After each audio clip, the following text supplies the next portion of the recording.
سلاف دوی ویدیوی ده از دخوازم جواره هلبستک فارسی بخوینم. هلبستوانه وی شعری حافظه و حافظ جی دو ویجه ایرانی ده و دو ویجه جهانی ده کلکی نافداره وکی وی هلبستا خواه. او هلبست ناوی وی یوسف گمگشته آنجی کلبه احزانه.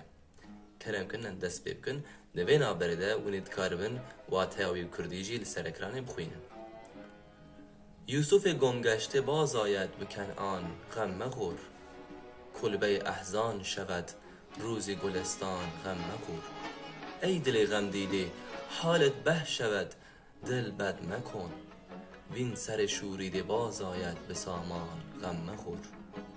گر بهار عمر باشد باز بر تخت چمن، چتره گل در سرکشی ای مرغ خوشخوان غم مخور.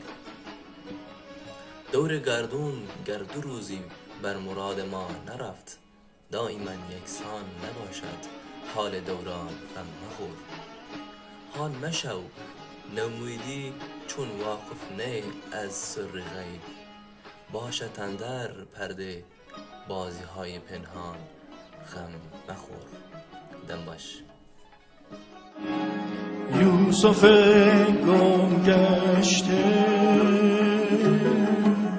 یوسف گم گشته باز آید، یوسف گم گشته باز آید به کنعان غم مخور غم مخور. کلبه احزان شود روزی گلستان غم مخور غم مخور.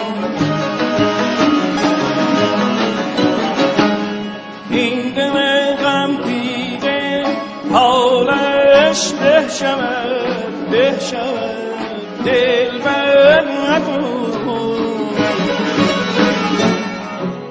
این سر شوریده باز آید به سان غم مخور غم مخور.